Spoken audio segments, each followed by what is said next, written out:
राधे राधे दोस्तों। शनिदेव ने के बारे में तो आप लोगों ने सुना ही होगा कि शनि की दृष्टि पड़ते ही कई तो बहुत दुखी हो जाते हैं और कई बहुत सुखी हो जाते हैं। अगर शनि की कृपा रही तो गरीब भी अमीर बन जाते हैं और रंक भी राजा बन जाते हैं और राजा भी रंक बन जाते हैं। दोस्तों, आज हम शनिदेव की एक ऐसी कहानी सुनने जा रहे हैं जिसमें शनि की दृष्टि के बारे में बताया गया है। शनि के देवता कर्मों के देवता हैं। वह कर्मों के हिसाब से ही दंड देते हैं। न्याय के देवता हैं, न्याय करते हैं। उनकी दृष्टि ही पूरे न्याय का फल देती है। अच्छे कर्मों वालों को अच्छे फल और बुरे कर्म वालों को बुरे फल। वह किसी को नहीं देखते कि ये कौन है कौन नहीं, वो अपने आप ही कर्मों के हिसाब से उनको फल देते हैं।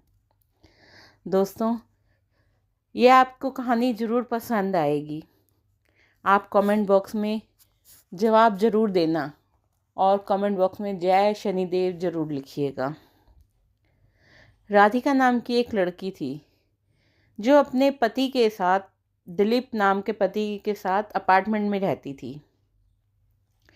राधिका का पति सॉफ्टवेयर कंपनी में एक टीम लीडर के पद पर काम करता था और राहुल बचपन से ही देवी देवताओं को बहुत मानता था, आध्यात्मिक था। लेकिन उलट उसकी पत्नी राधिका बिल्कुल नास्तिक थी।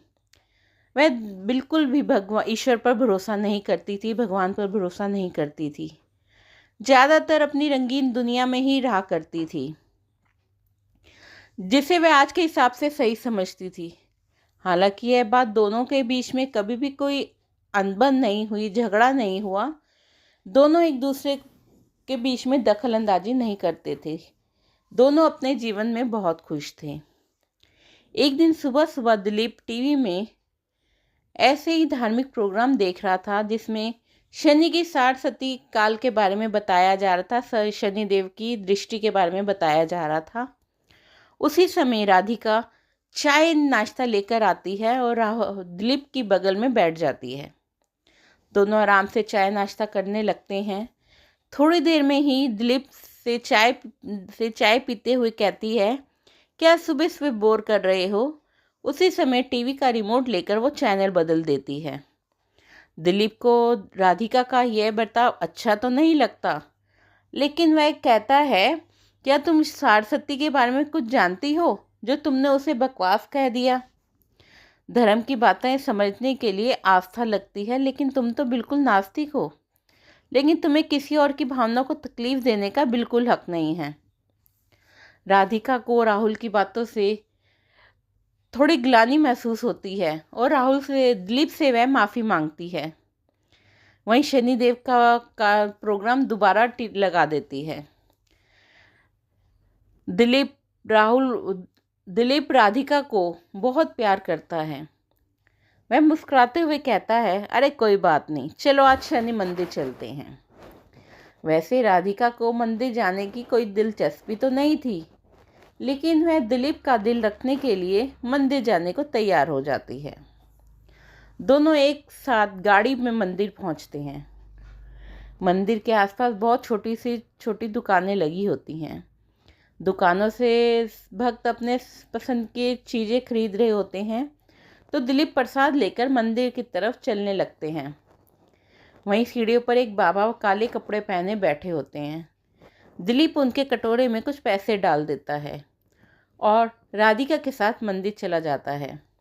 मंदिर में शनि भगवान के दर्शन करने के बाद पुजारी से प्रसाद लेकर दोनों सीढ़ियों से नीचे उतरने लगते हैं और जैसे ही वह नीचे आते हैं, वही बाबा राधिका को देखकर कहते हैं, बेटी अपना ध्यान रखना। राधिका बाबा को प्रणाम करके राहुल के साथ घर आ जाती है। दरअसल बाबा बहुत तेजस्वी साधु थे। उन्होंने काजल को देखते ही महसूस कर लिया था कि उसके ऊपर शनि की दृष्टि पड़ चुकी है, जिससे अब वो सहन करना ही पड़ेगा। उसके जीवन में संकट के बादल घिर गए हैं। राधिका के घर पहुंचते ही उसके सर में दर्द होने लगा और राधिका राहुल से कहती है, आप थोड़ा मेरे लिए चाय बना देंगे? मेरे सर में बहुत तेज दर्द हो रहा है। दिलीप राधिका के लिए चाय बनाकर ले आता है और दिलीप को ऑफिस जाना होता है, इसलिए वह जल्दी से निकल जाता है। राधिका घर के काम ख़त्म करके दोपहर को सो जाती है। शाम को दिलीप अपने ऑफिस से घर आता है। काजल तब तक सो ही रही होती है। दिलीप काफ़ी देर तक दरवाज़ा खड़काता रहता है, लेकिन राधिका गहरी नींद में सो रही थी। उसे दरवाजे पर किसी की आहट सुनाई नहीं दे रही थी। दिलीप राधिका को फ़ोन लगाता है। फ़ोन की घंटी सुनकर राधिका अचानक नींद से जाग जाती है और जैसे ही उसे पता चलता है दिलीप दरवाजे पर खड़ा है, वह जल्दी से जाकर दरवाज़ा खोल देती है। दिलीप राधिका से प्यार से पूछता है, क्या कर रही थी, इतना टाइम क्यों लगा दिया? राधिका आंख मीचते हुए कहती है, पता नहीं कैसे इतनी तेज नींद लग गई कि मुझे कोई आवाज़ सुनाई ही नहीं दी। दिलीप अपना सामान रख के बाथरूम में फ्रेश होने चला जाता है। उसी समय राहुल के मोबाइल में एक मैसेज आता है जिसकी राधिका पर की नज़र पड़ जाती है। उसमें दिल के निशान के साथ प्यार भरा संदेश दिखाई देता है और ये मैसेज देखते ही राधिका के रोम रोम में आग लग जाती है, क्योंकि वह अपने पति से बहुत प्यार करती थी और यदि वह बेवफा निकले तो उसे बर्दाश्त नहीं होगा। राधिका की आंखों से आंसू निकल आते हैं। उसी समय दिलीप बाथरूम से बाहर निकलता है।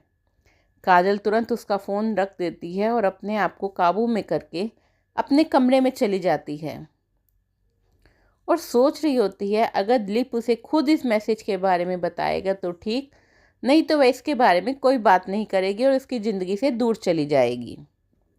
दोनों के प्यार को तो ग्रहण लग ही चुका था। शनि की दृष्टि ने राधिका को अपनी गिरफ्त में ले लिया था। राधिका का स्वभाव धीरे धीरे बदलने लगा और वह अपने पति पर शक करने लगी, जिसके दौरान उनके रिश्ते में दरार आ चुकी थी, लेकिन वह कुछ बोली नहीं और कुछ दिनों के अंदर ही अंदर दोनों के बीच में झगड़े होने लगे। दिलीप और राधिका को समझाने की बहुत कोशिश करता, लेकिन राधिका के दिमाग में तो वही मैसेज ही घूम रहा था।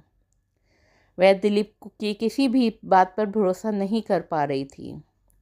दिलीप राधिका को खुश करने के लिए उससे कहता है, चलो मंदिर चलते हैं और वहीं से बाज़ार घूमने चलेंगे, आज कुछ कपड़े खरीदते हैं। लेकिन राधिका गुस्से में वहाँ से उठकर चली जाती है और दिलीप अकेले ही मंदिर चल देता है। दिलीप को दोबारा वही बाबा मंदिर की सीढ़ियों पर दिखाई देते हैं। वह दिलीप को देखते ही उसे अपने पास बुलाते हैं। दिलीप हाथ जोड़कर बाबा के सामने खड़ा हो जाता है और बाबा कहते हैं, बेटा, तुम्हारे जीवन में संकट दिखाई दे रहा है, क्या तुम ठीक हो? दिलीप कई दिनों से राधिका से परेशान था। वह बाबा के सामने बैठकर अपनी समस्या बताने लगता है। बाबा राधिका के बारे में जानते तो पहले से ही थे, परिचित भी थे, इसीलिए वह दिलीप को राधिका के ऊपर आए हुए संकट के बारे में बता देते हैं और कष्ट से मुक्ति के लिए उपाय बताते हैं। वह कहते हैं, तुम्हारी पत्नी को शनि भगवान की विशेष पूजा करनी चाहिए, जिसके बाद वह धीरे धीरे सामान्य स्थिति में आ जाएगी। दिलीप भगवान का दर्शन करने के बाद घर पहुंचते हैं और राधिका से कहता है, आज मंदिर में वही बाबा जी मिले थे, उन्होंने बताया तुम्हारे ऊपर शनि की दृष्टि चल रही है, इसलिए तुम्हें जीवन में चिंता बनी रहेगी। तुम शनि भगवान की पूजा करो, उससे सब ठीक हो जाएगा धीरे धीरे। राधिका अचानक दिलीप से कहती है, मेरी समस्या की वजह तो तुम ही हो। दिलीप पूछता है, क्यों, क्या हुआ? लेकिन राधिका बात को यहाँ वहाँ घुमा देती है। दिलीप राधिका को इस बार जोर देते हुए कहता है कि हर शनिवार को तुम शनि भगवान की पूजा किया करो।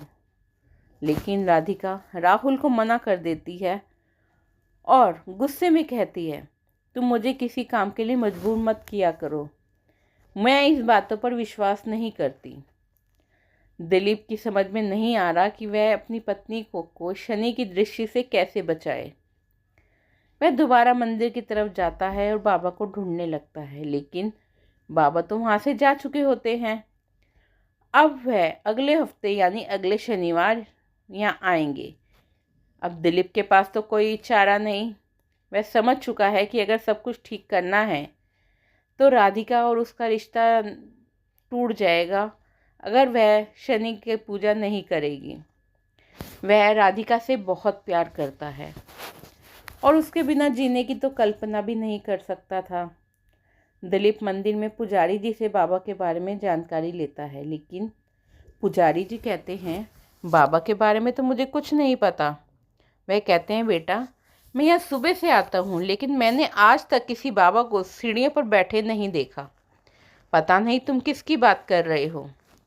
दिलीप को भी बहुत ताज्जुब होता है, क्योंकि वह तो 2 बार बाबा जी से मिल चुका होता है। वह शनि भगवान के सामने हाथ जोड़कर कहता है, हे देव, मुझे बाबा से मिलना है। और इतना कहते ही राहुल मंदिर से नीचे उतरने लगता है। अचानक सीढ़ी में उसके सामने बाबा प्रकट हो जाते हैं और उसे एक शनि देव की मूर्ति देते हुए कहते हैं, इसे अपने घर में रख लेना और इन्हें तेल से स्नान करवाना, तुम्हारा कल्याण होगा। और इतना कहते ही बाबा अचानक दिलीप के सामने से ओझल हो जाते हैं।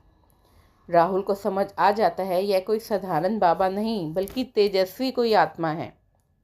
दिलीप अपने घर पहुंचकर शनि भगवान की मूर्ति स्थापित कर देता है। अब दिलीप जैसे ही वह मूर्ति पर तेल स्नान करवाता है तो राधिका पीछे से जोर से चिल्लाने लगती है और कहती है, खुद चरित्रहीन होकर ये ढोंग मत करो। अपनी गलती छुपाने के लिए तुम शनि भगवान का सहारा ले रहे हो। अपने आप को आईने में देखो तो पता चलेगा कि तुम कितने घटिया इंसान हो। राधिका की इतनी बुरी बातें सुनते ही राहुल के दिलीप के पैरों से जमीन निकल जाती है।